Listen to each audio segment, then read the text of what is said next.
Nama saya Pawi sebagai Kepala PAM Echinodorus atau Melati Air. Nama saya Andri sebagai Kepala Produksi Greenhouse di APC Indonesia. Nama saya Abdullah, saya di sini sebagai Kepala Divisi Ekspor Aquatic Plant Center Indonesia.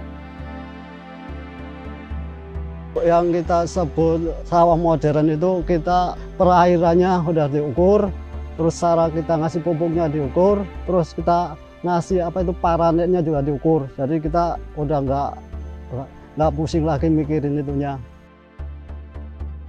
Hama kita ada perlakuan khusus, setiap seminggu sekali harus disemprot. Echinodorus yellowsan itu hasil kawin silang hybrid di kantor pusat kita yang ada di Thailand. Coklat marble itu yang ada bintik-bintiknya di dalam itunya, di dalam daunnya itu yellowsan. Setelah proses genetik kultur jaringan yang ada di kantor pusat Thailand, keunikan Echinodorus yellowsan dan coklat marble itu dia bentuknya agak oval, terus ada bintik hitamnya. Kalau yellowsan, kalau coklat marble dia agak coklat. Untuk Echinodorus coklat marble atau yellowsan itu bisa tumbuh besar-besar, tergantung dia kena sinar mataharinya atau kita ngasih pupuknya. Echinodorus sebagian besar itu produksi kita 75%-nya dari Solo. Oh ya, Echinodorus itu bisa juga ditanam di dalam kolam atau di dalam akuarium. Kalau kita mau dikembangin lagi bisa di dalam pot-pot, ditaruh di depan rumah kita. Ukuran itu Echinodorus atau Melati Air ini bisa tergantung kita cara ngasih pupuknya, terus kita kena sinar mataharinya itu kita bisa diatur itu.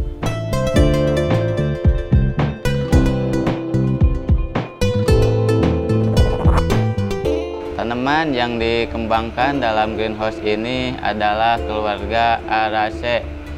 Keluarga Araceae adalah tanaman Anubias, Bucephalandra, Crypto, dan masih ada jenis lainnya. Salah satu Anubias terbesar adalah Lanceolata broad. Lanceolata broad ini bisa dipakai di dalam akuarium ataupun kolam. Salah satu jenis Anubias yang lain yaitu adalah Congengsis, disebut juga dengan nama Angustifolia atau lebih dikenal lagi dengan nama Apjeli. Congengsis ini berasal dari sungai-sungai Kongo, Afrika. Selanjutnya adalah tanaman Bucephalandra.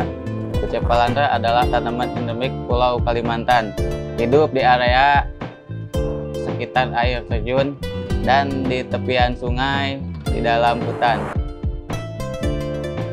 Keluarga Araceae yang diproduksi di APC Indonesia adalah 100% hasil budidaya, baik itu dari kultur jaringan ataupun budidaya modern dalam greenhouse, jadi sudah ramah lingkungan.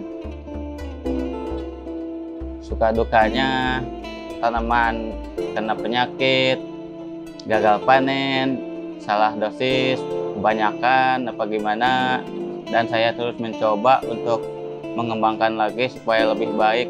Meskipun greenhouse APC Thailand sama dengan APC Indonesia, tapi banyak yang harus disesuaikan dengan iklim Indonesia.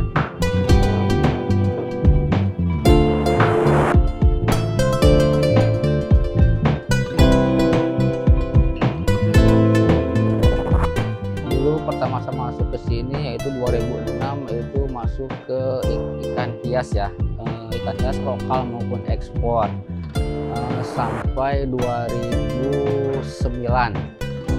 Nah, dari 2009 itu saya belajar. Saya alhamdulillah dipercaya sama yaitu pimpinan kita, yaitu Bos Ayi Ciparli ya. Demi sedikit saya langsung disuruh belajar naik tinggi lagi gitu. Dulu kita waktu 2009 karyawan dikit lah gitu kan, karena dulu kan bos merintis dari bawah ya.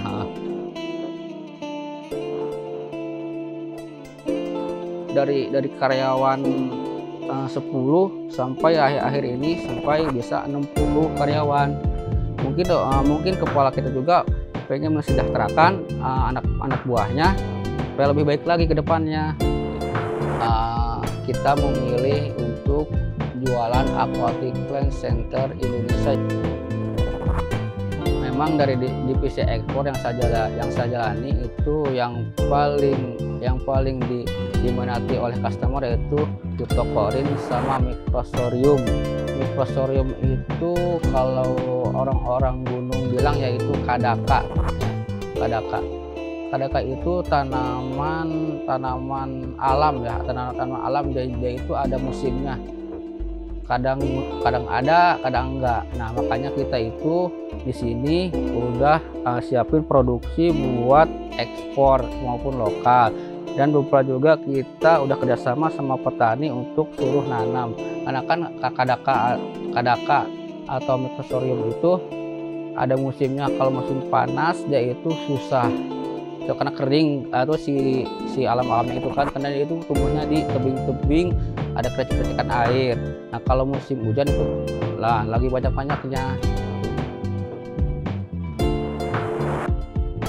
Untuk jenis Cryptonya sendiri yaitu yang diminati customer yaitu Cryptochlorine Wendytty Green, Wendytty Brown, yaitu Cryptochlorine Varpa, terus Wendytty Trophica, terus Cryptochlorine Fonte.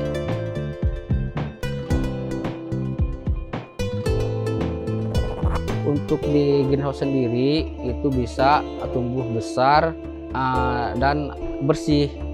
Sedangkan kalau ditanam di luar itu dia itu warnanya emang lebih bagus, lebih merah, ada corak-coraknya. Tapi itu kalau untuk ekspor itu agak susah, maksudnya harus memang bersih.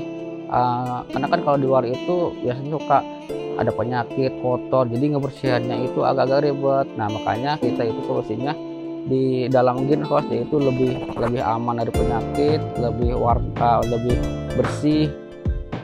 Kita juga untuk Microsorium Petropus itu kita juga untuk produksi di dalam greenhouse itu bisa ukuran big atau giant lah, karena mungkin kalau di greenhouse itu kita pupuknya dari penanganannya itu udah terjamin lah, agak seperti di alam. Mungkin di alam itu kan nama juga alam ya, tapi kan kalau emang kita diproduksi sendiri itu si kadaka atau Microsorium Petropus itu bisa lebih bagus, bisa lebih gede dan bersih.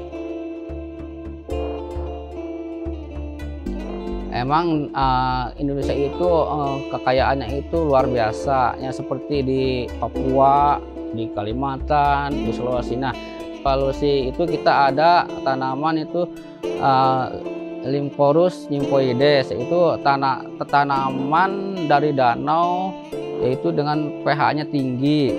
Nah, makanya itu untuk penanganan tanamannya itu gak bisa instan. Nah, makanya kita untuk masarin itu kita buka kultur jaringan supaya enggak merusak alam.